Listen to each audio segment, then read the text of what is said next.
Low, so low he swore he could see the shark-toothed grin painted on its nose before it vanished into the mist again. "Oh my God," Davis breathed, his face lit with something between awe and disbelief. Hernandez slapped Cole's shoulder and shouted over the fading roar. "They heard us, Sarge. They actually heard us." Cole wanted to believe that, wanted to cling to the idea that higher command had sent this guardian angel just for them, but part of him knew better. The A-10 had probably been on some patrol route, redirected at the last second, maybe even wandering blind through the clouds when they stumbled upon the valley. Whatever the reason, it didn't matter. They were saved, at least for now. The enemy scrambled desperately, trying to adapt to a fight they couldn't win. From the far ridge, Cole spotted dark figures breaking cover, sprinting toward gullies and caves in hopes of escaping the warthog's gaze. The aircraft, however, was merciless. With a slow, deliberate arc, it banked hard and came around again, its engines howling like a predator circling wounded prey. The pilot lined up the run with surgical precision, and the cannon erupted once more.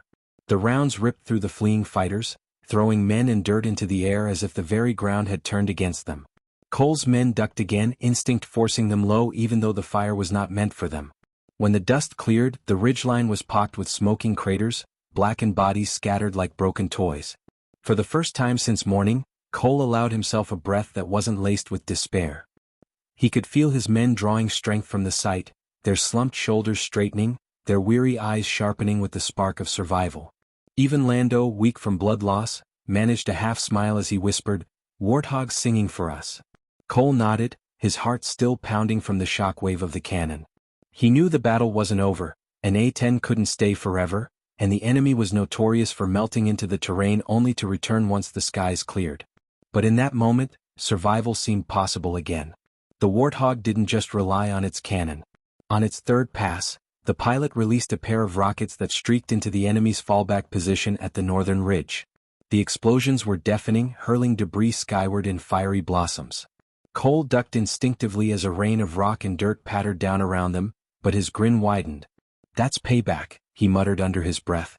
Hernandez heard him and barked out a laugh, the sound ragged but genuine, echoing strangely against the valley walls.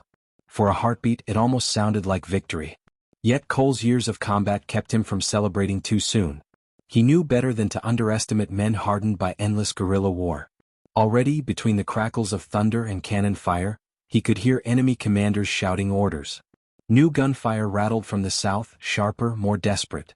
They were adapting, shifting their positions, preparing to outlast the jets' runs. Cole swore under his breath. The A-10 was devastating, but it couldn't erase an entire company alone. And once it returned to base, once the valley fell silent again, they would be right back where they started, outnumbered, outgunned, and running out of time. Still, none of that mattered to his men in the moment. To them, the A-10 was more than a weapon. It was proof they hadn't been abandoned. Davis lifted his rifle and fired a burst toward the southern ridge, his voice rising in a ragged war cry. Hernandez joined him, unleashing the last rounds from his magazine with renewed ferocity. Even Lando raised his weapon one-handed, squeezing off a shaky shot. The men fought not because they thought they could win alone, but because the Warthog's presence reminded them that winning was possible. Cole felt it too, though he tried not to show it. The sight of the jet ripping through the clouds had done something to him, something he hadn't realized he needed until that moment. He had been ready to die quietly in that valley, ready to accept that command had written them off. But the roar of the Gu-8 had rekindled an old flame, the belief that no man was truly expendable, that somewhere up there someone still cared enough to send fire from the heavens. He gripped his rifle tighter, eyes narrowing on the ridges. If the enemy wanted to test them now, they would find a squad no longer resigned to death. The A-10 made another pass, this one even lower, skimming so close Cole swore the wings brushed the mist just above the ridgeline. Its cannon ripped again, a stuttering roar that seemed to last forever, chewing through stone bunkers and sending shockwaves across the valley floor. The sound was maddening, exhilarating, terrifying all at once. Cole's ears rang but his heart soared. For the first time all day the balance of power had shifted. The hunters had become the hunted. As the Warthog climbed back into the clouds, its engines fading to a low growl, a hush fell over the valley. Smoke curled from shattered ridges, the acrid tang of explosives mixing with the metallic sting of blood. Somewhere in the haze, a wounded enemy fighter screamed, the sound raw and broken. Cole's men looked around, wide-eyed, as though seeing the valley for the first time. They were still alive. They still had a chance. Hernandez turned to Cole, his face streaked with dirt and sweat. "Sarge," he said, voice trembling, "I think we might just make it." Cole didn't answer immediately. He kept his eyes on the ridges, scanning for movement, for the inevitable counterattack. He knew the warthog couldn't stay forever.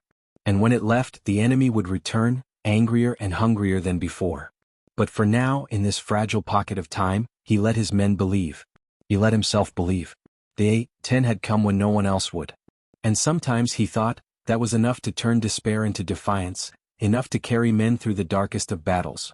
The valley settled into a strange quiet after the last pass, a silence filled not with dread as before but with the heavy aftermath of destruction. Smoke clung to the jagged ridges, curling into the low clouds as if the earth itself were trying to bleed into the sky. The acrid smell of burned powder and scorched stone lingered, and every few seconds the wind carried the faint, pitiful moans of wounded fighters hidden somewhere in the haze. Cole crouched low behind his rock, chest heaving, his ears ringing from the cannon's roar. The men around him were breathing hard too, not from running or firing, but from the sheer release of pressure, as though the warthog's appearance had shaken loose a weight that had been crushing their souls for hours. For a moment no one spoke. Davis kept staring at the smoke, his rifle limp in his hands. Hernandez was grinning, his teeth stark white against his dirt-smeared face, while Lando leaned back against the rocks, whispering something too faint for Cole to catch. Maybe a prayer, maybe just nonsense from exhaustion and blood loss. Cole scanned their faces and saw something he hadn't seen since morning. Life, the raw, stubborn spark of men who still believed survival was possible. And yet, in the pit of his stomach, Cole felt the old knot of worry tightening again. The warthog had carved devastation into the ridges, but it hadn't erased the enemy completely. He knew these fighters. They were hardened, disciplined, and above all patient. A storm from the sky might scatter them, but it would not break them forever. The growl of the A-10's engines faded into the clouds, growing fainter with each passing second until it was swallowed by the storm. Cole tilted his head, straining for one more pass, one more scream of the Avenger cannon, but nothing came. Just the rolling sigh of wind through the valley, carrying the stink of smoke. Davis noticed too. "Where's it going?" he asked, his voice brittle. Hernandez slapped him on the shoulder. "Relax. It'll come back around."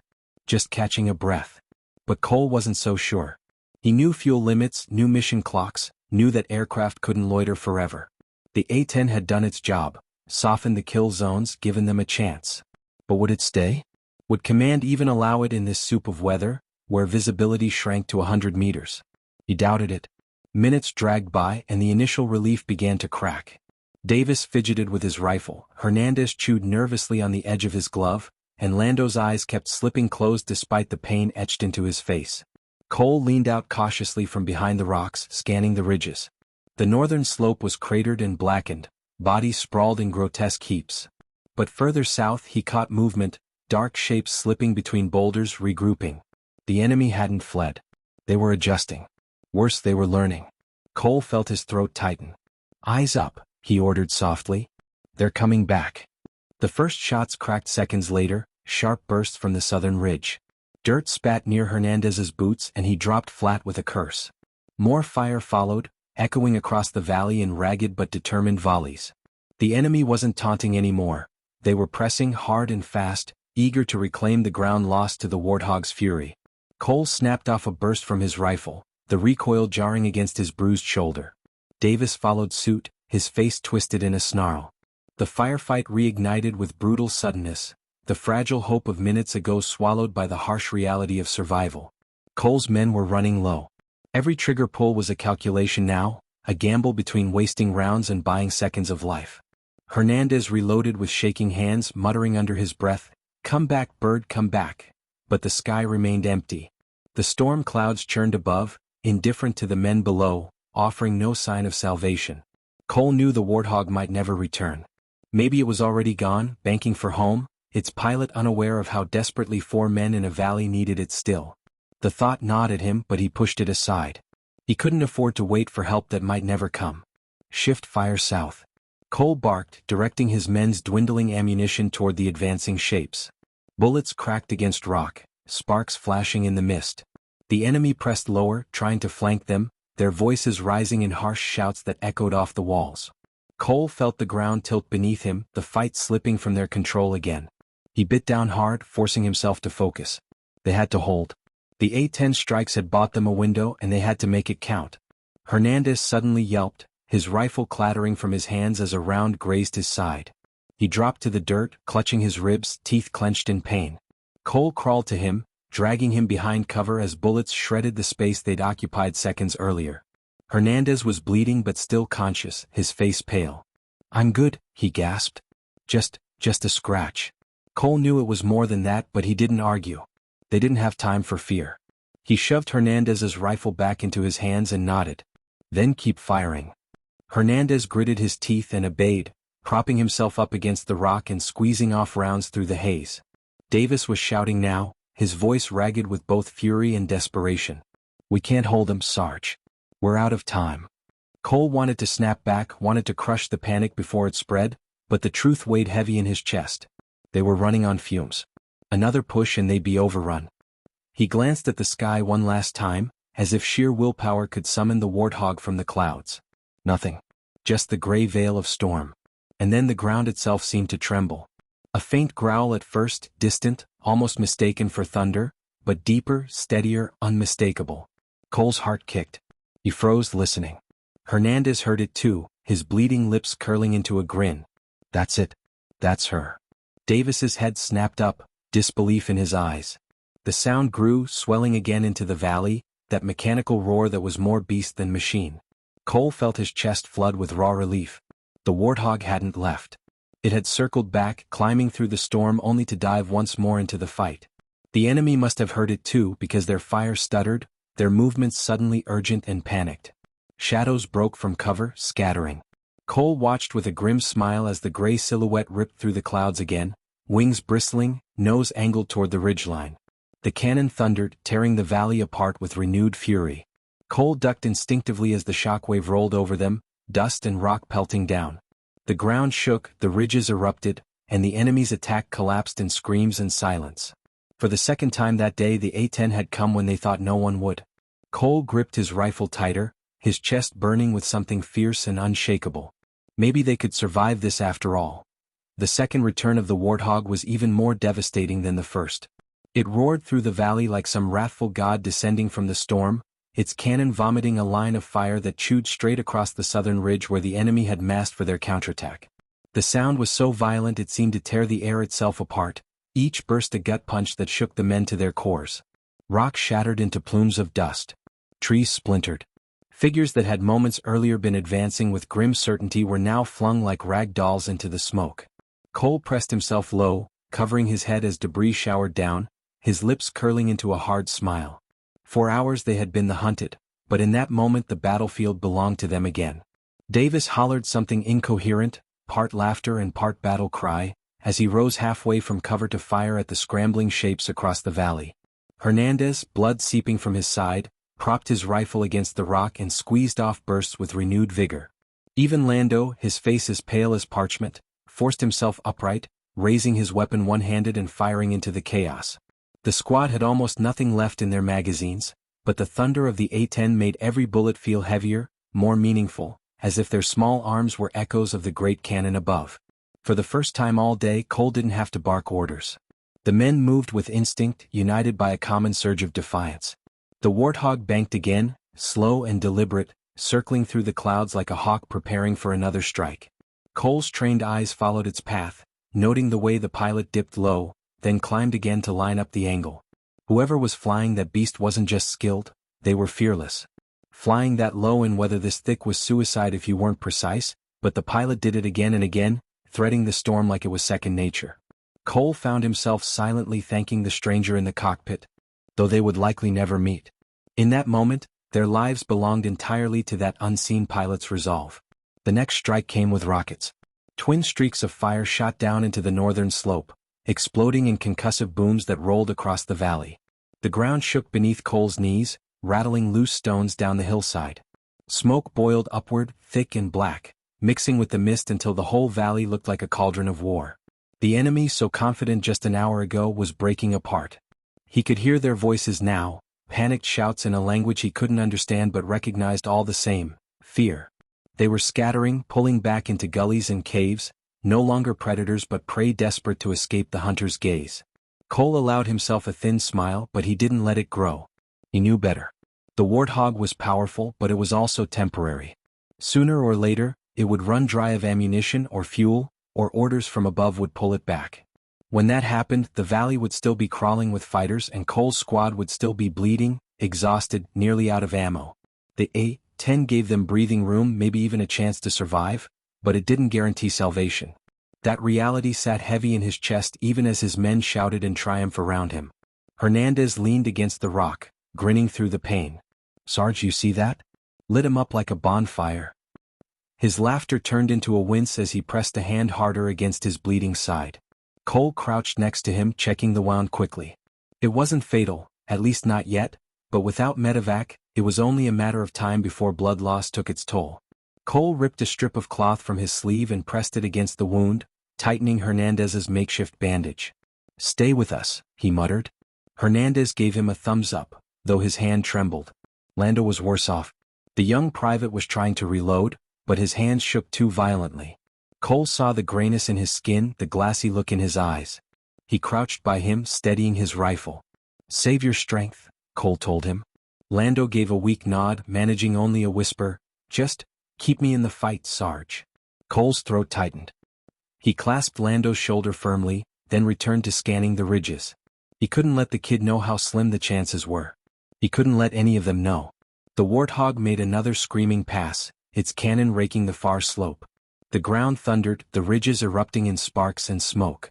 Cole's men whooped again, the sound raw and desperate, but it kept them going. Davis shouted over the noise, "They ain't getting back up after that." But Cole caught sight of shadows still darting into cover, slipping into the labyrinth of rocks and caves the mountains provided. The enemy wouldn't vanish so easily. They had lived through years of this war, through fire and airstrikes before. They knew how to survive. Cole's gut told him this fight was far from finished. His rifle clicked dry. He ejected the magazine. Empty. Only one left, half full. He glanced at Davis and Hernandez. Both were running low too. Lando had only a few rounds scattered at his side. They were bleeding out their lifeline one bullet at a time. Cole's jaw clenched. The warthog was tearing the valley apart, but if it left before reinforcements arrived, they would still be stranded with almost nothing to fight with. That thought clawed at him, even as the roar of the engines filled his chest with adrenaline. Minutes stretched into what felt like hours. The jet circled, struck, climbed, and returned, each pass hammering the ridges until the valley echoed with thunder and smoke. Cole's squad clung to cover, firing when they could, conserving when they had to. At some point, the rain began, fat drops slicing through the dust, mixing with blood and grime on their faces. It hissed against hot rock and steaming craters, filling the air with a metallic tang. Cole tilted his head back, letting the rain wash the grit from his eyes. It felt like the sky itself was joining the fight, weeping with them, baptizing the battlefield in fire and water. But as the rain fell, the warthog's pattern shifted. The passes grew wider, the intervals longer. Cole's chest sank. The pilot was running low. Of course they were. They had been hammering the valley for what felt like an eternity. He knew what was coming before it happened. The engines roared one last time, the jet swooping low enough that Cole swore he could see the canopy flash above the mist, and then it climbed into the clouds higher and higher, until the sound began to fade. The squad craned their necks, waiting, praying for another pass. None came. The growl thinned into silence. The warthog was gone. For a long moment, none of the men spoke. The valley was quiet except for the hiss of rain and the distant groans of the dying. Davis finally broke it, his voice low and uneasy. "That's it, isn't it? It's gone." Cole didn't answer. He stared at the ridges, watching the smoke thin, waiting for movement. He knew what would happen next. The enemy would crawl back from their holes. They would rally. And this time, there might not be another angel in the clouds to save them. Still, he straightened his shoulders, checked the magazine in his rifle, and met his men's eyes one by one. "We hold," he said simply. "As long as it takes." His voice was steady, firm, even as the storm raged above and the shadows stirred once more along the ridges. The rain thickened, drumming against stone and pooling in shallow depressions on the valley floor. It slicked the rifles, smeared the blood on the men's faces, and turned the dust into a paste that clung to boots and hands. The brief silence left by the departing warthog was suffocating. Cole crouched lower against the rock, his ears straining for the first sign of the enemy's return. His men looked to him, their eyes asking the question none dared voice: "What now?" Cole gave them no false comfort. He simply checked his last magazine, slid it into place and whispered, "Eyes open. They'll be back." And back they came. At first it was faint, a rustle on the ridge, a stone kicked loose down the slope, but soon the valley stirred with movement again. The fighters were regrouping, their discipline unnerving in its steadiness. They didn't charge recklessly, they flowed back into position like smoke filling cracks in a wall, using every ridge and crevice for cover. Cole counted at least a dozen shapes shifting in the mist, maybe more. The warthog had scattered them, but it hadn't destroyed them all. The men who remained were angry, and anger made them dangerous. Davis muttered a curse under his breath, wiping rain from his face. "Thought we scared him off." Cole shook his head. "Not these guys. They don't quit." He knew from too many years in this war that airstrikes didn't end fights, they just bought moments. And moments, like ammunition, were running short. He looked at Lando, whose face was so pale it was nearly translucent. The young private's hands trembled as he tried to steady his rifle. Cole crouched beside him. "How many rounds you got?" Lando fumbled through his pouch, pulling out a half-empty magazine. 10. Maybe 12. Cole nodded grimly. 10 rounds. 10 heartbeats. That was all Lando had left. The first crack of gunfire echoed across the valley, snapping everyone back to the fight. A round hissed past Davis's ear, striking sparks off the rock. Hernandez, gritting his teeth against the pain in his side, leaned over his cover and fired 2 quick bursts. His rounds sparked against stone, but the act of firing kept the enemy's heads low. Cole fired next, choosing his shots carefully, squeezing the trigger only when a shadow moved where it shouldn't. Each bullet mattered now. Each one was a choice between life and death. The firefight grew steadily, rain muffling the sound but not the fear behind it. The enemy fired in controlled volleys, trying to pin them down again, whittling their defense until the moment came for a rush. Cole knew the tactic well. They would keep pressing closer each time, until the squad had nothing left to fire back. Then they would come in waves, overwhelming through sheer numbers. The thought chilled him, but he forced it down. Panic was death. Calm was survival. Shift fire left. Cole barked as he spotted 3 fighters moving along the ridge. Davis obeyed instantly, sending short, controlled bursts into the mist. One figure dropped, flailing, the others diving for cover. Hernandez groaned as he tried to sit higher, blood soaking through his bandage. "Sarge," he hissed, "we're running dry. I've got maybe 5 left." Cole clenched his jaw, fighting the sinking weight in his stomach. He had to keep them focused, keep them believing. "Then make every one count," he said. "We hold here. No matter what." Lando fired a shaky burst, his rounds sparking against stone. His rifle jammed with a dull click. He fumbled, panic rising in his eyes, but Cole grabbed the weapon, cleared it with a practiced snap and shoved it back into his hands. "Breathe," he told him firmly. "Just breathe and shoot when you see them." The kid nodded weakly, sucking in deep gulps of rain-soaked air. Cole gave his shoulder a reassuring squeeze before turning back to the ridge. The enemy fire intensified. Rounds chipped the rocks, cutting sharp slivers into Cole's face and arms. The smell of wet earth mixed with cordite, thick and choking. Cole fired again, the recoil jarring up his arm. He was down to 7 rounds now. 7. He could feel the number like a weight in his gut. Davis shouted, "They're pushing closer." Cole risked a glance. He was right. Shapes were darting between rocks only 50 meters away now, closing steadily, their shouts carrying over the storm. For a heartbeat, despair nearly broke him. The warthog was gone. Reinforcements were nowhere in sight. His men were bleeding out, their ammunition nearly gone. The enemy was closing in, and this valley felt like a grave waiting to be filled. But then he looked at his men, the stubborn defiance in Davis's eyes, the grim determination in Hernandez's bloody grip on his rifle, the pale but still fighting spirit in Lando's shaking hands, and something hardened in Cole. If this valley was their grave, then they would make damn sure it was remembered. "Hold your fire until you see them," Cole ordered sharply. His men obeyed, biting back the instinct to waste rounds into the mist. The silence stretched, broken only by rain and the occasional crack of enemy rifles. Shadows grew larger, closer. Cole could see their outlines now, weapons ready, moving in coordination. His finger rested on the trigger, his breath steady, his mind cold. He waited. 10 meters closer. 5. Then, now. The squad opened fire in a ragged volley, every shot deliberate, every muzzle flash lighting the rain. 3 fighters dropped instantly, their bodies crumpling into the mud. Others stumbled back, shocked by the sudden burst of resistance. Davis whooped in triumph, slamming a fresh magazine into his rifle. Hernandez groaned as he fired his last rounds, then pulled out his sidearm with grim determination. Even Lando squeezed off his final bullets, his hands steady for once. The enemy scattered, retreating a few paces under the sudden ferocity. But it wasn't enough. Cole knew it wasn't enough. They had stalled the charge, but their magazines were nearly empty, and the fighters would regroup quickly. He could already hear shouts echoing across the ridges, more men pouring in, more shadows flickering in the rain. Cole checked his rifle. 2 rounds left. That was it. 2 chances to make a difference.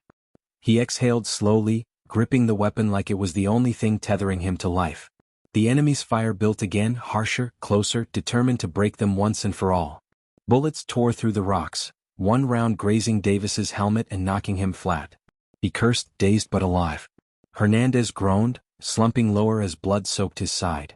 Lando's weapon clicked dry, his eyes wide and desperate. Cole's chest clenched. This was it. The final stand. And then, above the roar of rain and gunfire, a sound rolled through the valley again, distant, faint, but unmistakable. A growl. A mechanical thunder. Cole's head snapped up, disbelief surging through him. The men heard it too, their faces snapping toward the sky. Hernandez's lips curled into a bloody grin. She's back. Davis let out a broken laugh, tears mixing with rain on his face. Lando whispered, "Thank God." The roar grew louder, swelling, shaking the valley once more. Through the storm clouds, the silhouette emerged again, gray, brutal, unstoppable. The Warthog had returned. The moment the A-10 had passed overhead and unleashed its storm of destruction, the battlefield felt as if it had been cleaved in two. On one side, the soldiers of Bravo Company crouched low, dirt and blood streaked across their fatigues, their ears ringing but their eyes wide with renewed hope. On the other, what remained of the enemy lay scattered, twisted metal, smoke pillars clawing toward the gray sky, men fleeing in disarray, their lines broken by the sudden, brutal arrival of a weapon that seemed designed to end hopelessness. For a long time nobody moved. The silence after the roar was deafening, broken only by the crackle of distant flames and the occasional groan from a wounded man. It was as if the earth itself was holding its breath, trying to decide whether this moment marked the end of the ordeal or merely the eye of the storm. Sergeant Ramirez was the first to stir. He staggered upright, clutching his rifle like a lifeline, and surveyed the ruin before him. His voice, hoarse from shouting and smoke, rasped across the squad, "Check your sectors. Check your brothers. Nobody dies alone today." The men obeyed sluggishly at first, still dazed, but one by one they moved. Corporal Harris crawled toward a soldier whose leg had been shredded by shrapnel, pressing his hands down to stem the bleeding. Private Nolan, shaking like a leaf, reloaded his rifle with trembling fingers, his eyes darting everywhere as if expecting another wave of enemy fire. Even Lieutenant Parker, who had fought to keep the company together with grit and prayer, let his head dip forward, a long breath leaving his chest. He had led them through impossible hours, but in this instant he was simply grateful to be alive. Yet relief was a dangerous luxury. As the smoke thinned, enemy shapes still shifted in the distance. Pockets of resistance remained. Sniper rounds cracked sporadically, forcing heads down again. The A-10 had gutted the bulk of the assault, but war was never so simple. There were always survivors, always diehards willing to spill blood for another chance. "Don't get sloppy," Ramirez growled, crawling to cover beside Parker. "They're regrouping. I can feel it." Parker nodded, pulling his radio from his vest. Static hissed, interrupted only by faint voices. He tried again, shouting into the handset, "Command, this is Bravo 6. We are still pinned, but air support just broke the line. Repeat, we are still engaged. Request immediate resupply and medevac, over." Only silence followed. The storm clouds above continued to thicken, and it was possible the signal wasn't punching through.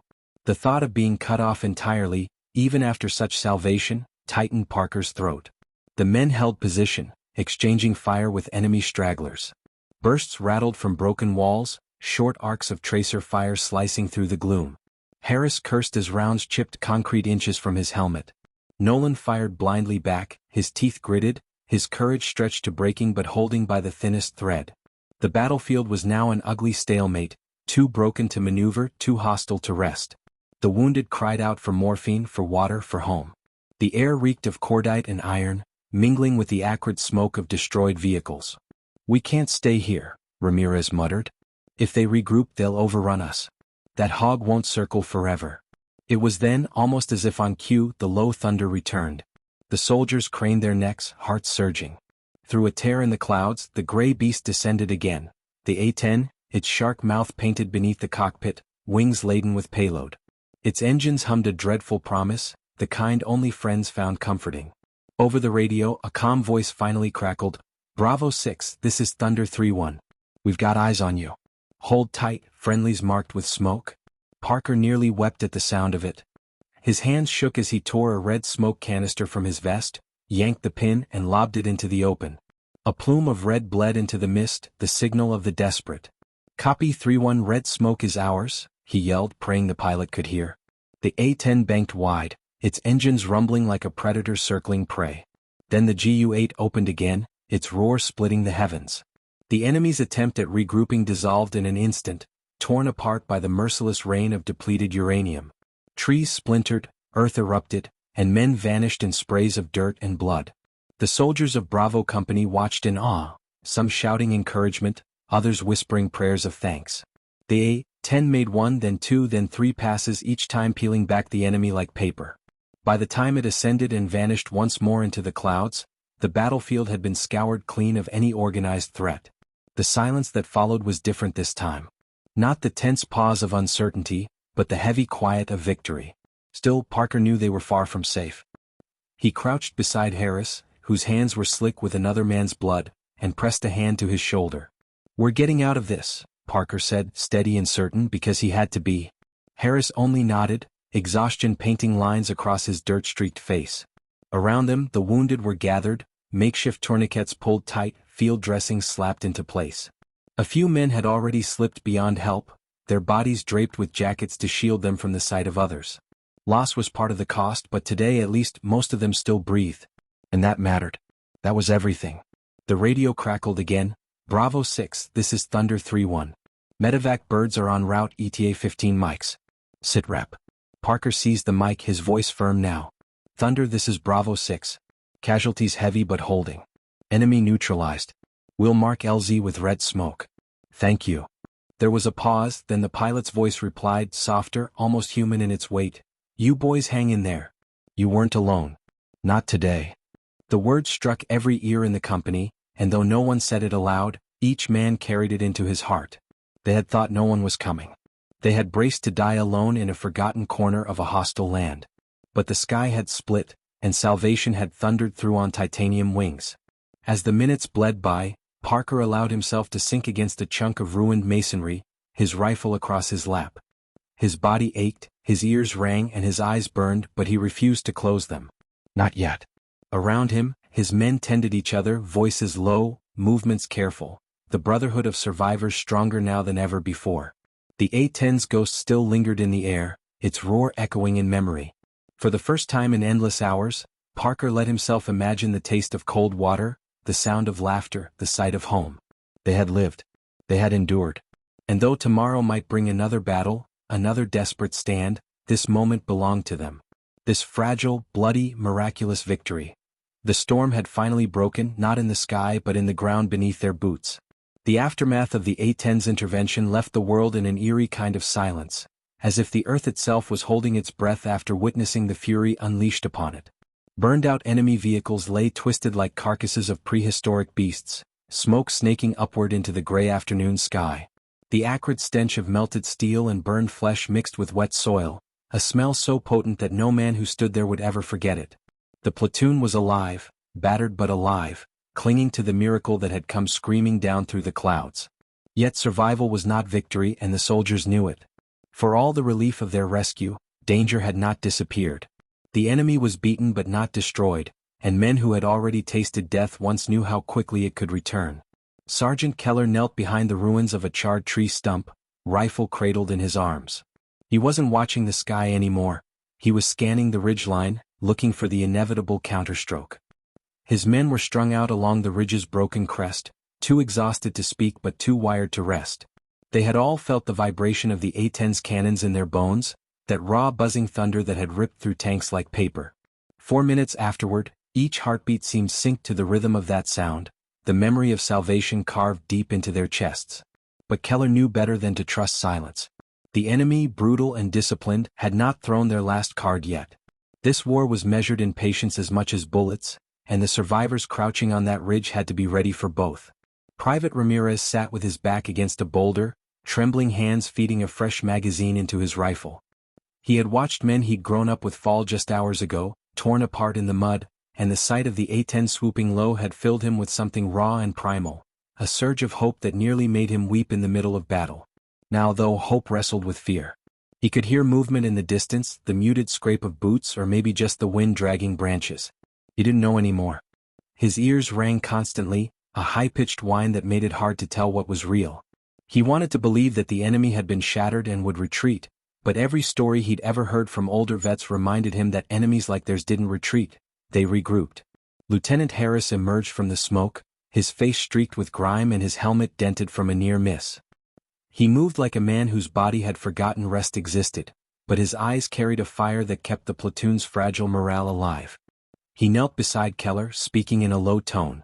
"We need to move before they reorganize. Ammo's low, half the men are down to their last mags. They hit us again here, we'll break." Keller gave a grim nod. He didn't argue, he didn't have the luxury. They both knew the truth, the A-10 had bought them time, nothing more. Time to think, time to breathe, time to crawl forward toward the possibility of extraction. Somewhere beyond the smoke-choked hills was safety, maybe even reinforcements, but between here and there stretched open ground, valleys, and the certainty of ambush. The soldiers began shifting position, dragging the wounded, redistributing ammunition like water in a desert. Every step felt like a test of endurance, every sound from the forest edge a possible threat. Corporal Dwyer, bloodied but unbowed, muttered under his breath as he helped Ramirez carry a stretcher. "They thought no one was coming," he rasped, voice raw, "but she came. That bird came." He was talking about the A-10 as though it were some kind of angel, a creature of myth swooping down from the heavens. In a way he wasn't wrong. To men stranded and bleeding, that sound in the sky had been divine. Ramirez didn't reply, but his grip tightened on the stretcher handles. They all needed something to cling to, some symbol to keep their legs moving through the mud and ash. The column inched along the ridgeline, weaving between smoldering wreckage. Every soldier's face was a mask of exhaustion, yet within each set of eyes burned a peculiar determination. They weren't just fighting anymore, they were carrying the memory of survival, and it pressed them forward like a weight and a blessing. The enemy might still be out there, regrouping, plotting, but they had seen what happened when resolve was matched with thunder from above. If reinforcements could arrive once, maybe they could again. Hope was fragile, yes, but it was no longer absent. It fluttered like a flag in the wind, torn but defiant. As the platoon descended into the valley, Harris paused, raising a fist to signal a halt. The men dropped instantly, instincts still sharp despite exhaustion. Across the open field, a line of black smoke rose in the distance, marking where the enemy had pulled back to rally. Harris could almost feel their eyes watching from beyond the haze, waiting for the right moment to strike. His heart pounded with the weight of decision. Should he lead his men across now, risking ambush, or hold position and pray for another miracle from above? He thought of the A-10, that great iron beast, and wondered if its pilot had seen them below, had marked their position, had whispered a promise to return. But war was not built on promises. War was built on grit, on choices made when miracles were gone. Harris turned back to his men, eyes narrowing. "We move," he said. His voice carried no hesitation, only steel. The platoon adjusted packs, tightened grips on rifles, and prepared for the next leg of survival. As they began their slow crawl into the valley, thunder rolled again in the distance, not from the sky this time but from artillery far beyond the hills. The storm wasn't over. It had only shifted. And though their hearts still beat to the memory of the A-10's guns, the soldiers knew the truth. Survival was earned in inches, not in miracles. They moved anyway because to stop was to die. And after tasting salvation once, none of them intended to surrender it again. The platoon pressed forward through the valley, each step a war against fatigue, fear, and the invisible weight of the dead they carried in memory. The ground was slick with mud from the earlier rain, sucking at their boots as if the earth itself wanted to hold them back. The smell of smoke still lingered, carried down on the damp breeze, and the sound of distant artillery echoed faintly over the hills. Yet within that haze of danger and uncertainty, the men walked with a strange quiet determination. They had been broken once, nearly destroyed, and then lifted from the jaws of death by a machine that sounded like thunder itself. That sound, The ripping, buzzing growl of the A-10's cannon stayed with them like a ghost, reminding them that survival was possible, even when everything seemed lost. Sergeant Keller trudged at the rear of the formation, his eyes constantly sweeping the flanks. He'd been through enough campaigns to know that silence could be the cruelest trap of all. Yet something about this silence felt different. It wasn't the sharp quiet of enemies waiting in ambush, it was heavy, funereal, as though the battlefield itself was paying respects. Every burned-out tank, every body half buried in mud, every shattered tree became a monument to the chaos they had survived. Keller's hand brushed the stock of his rifle, and he thought of the A-10 again. Not the machine, not really, but the pilot inside. Someone out there, unseen, had chosen to dive into hell for them. He wondered if that pilot knew the difference they had made, not just in battle but in the way they had stitched hope back into the hearts of dying men. Lieutenant Harris called a halt once they reached a copse of trees near the valley floor. The men collapsed into cover, drinking from canteens, sharing the last of their rations. Some cleaned their rifles with shaking hands, more for comfort than function. Ramirez sat with his back against a trunk, staring upward through the branches where strips of gray sky showed between leaves. His ears still rang, but he could almost imagine he heard it again. The distant growl of turbofans, the whisper of salvation slicing through clouds. He smiled faintly, though he didn't know why. Maybe because the memory made him feel less alone. Maybe because it reminded him that even machines, built for war, could carry something like grace. Corporal Dwyer, never one to stay silent long, broke the stillness. "You think she'll come back?" he asked no one in particular, his voice hoarse. "That angel in the sky?" A few men chuckled dryly, though none had the energy for full laughter. Keller shook his head. "Angels don't come back," he muttered. "They show up when you least expect it, then vanish again.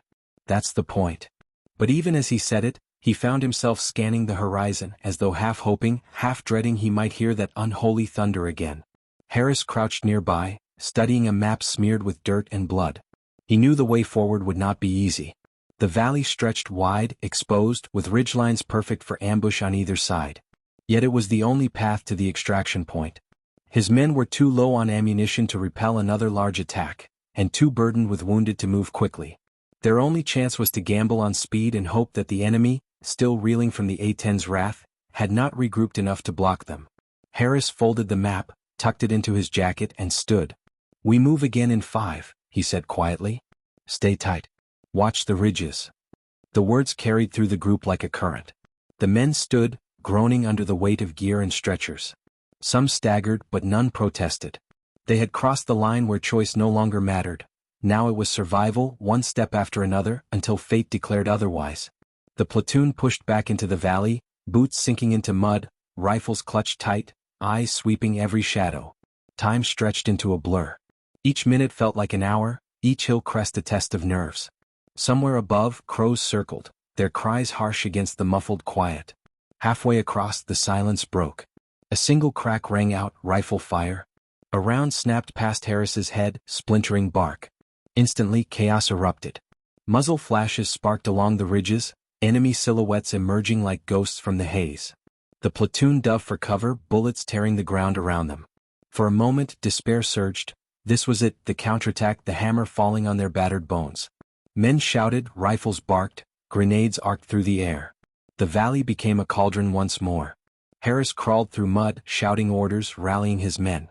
Keller fired until his rifle clicked empty, then slammed in his last magazine. Ramirez clutched his weapon so tight his knuckles bled, firing blind bursts toward the ridgeline. And then, a sound. Faint at first, swallowed by gunfire. A low growl, steady, unmistakable. The enemy kept firing, but the soldiers froze for just a heartbeat, eyes lifting toward the gray sky. There it was again, the deep-throated roar of turbofans. The ground trembled as if the earth itself recognized the approach. Harris's heart leapt into his throat. It couldn't be, but it was. Over the hills, wings emerged, cutting through smoke and clouds. The A-10 swept low, its paint scorched, its silhouette familiar as a friend's face. The enemy fire faltered. Some soldiers on the ridge turned their guns skyward, but it was already too late. The G-8 spoke, a tearing, ripping thunder that drowned out all else. Streams of fire lanced across the ridgeline, tearing bunkers apart, flipping bodies into the air like ragdolls. Explosions blossomed in rapid succession, sending shockwaves rolling through the valley. The platoon huddled against the ground, not in fear this time but in awe, in reverence. The angel had returned, not once but twice. When the smoke cleared, the ridges were silent, the enemy broken once more. The A-10 banked wide, engines howling, before disappearing into the clouds again, leaving only the echo of its fury behind. For a long moment no one spoke. Then Dwyer laughed, wild and hoarse. "Told you she'd come back," he rasped. Ramirez lowered his rifle, tears mixing with grime on his cheeks. Keller exhaled slowly, a prayer whispered under his breath. Harris stood, chest heaving, and looked at his men. They were alive, scarred, battered, but alive. Not because of luck, not because of miracles, but because someone in the sky refused to let them fall. They resumed their march, quieter now but steadier. When at last the extraction choppers appeared on the horizon, their blades chopping the air, the platoon did not cheer. They simply kept walking, each step carrying the weight of memory. They would leave this valley behind, but the sound would never leave them. That thunder in the sky had become more than a weapon, more than salvation. It had become a promise, etched into their bones. A promise that even in the darkest hours, when the world seemed lost, there would always be something, or someone, willing to descend into hell to pull them back. The end.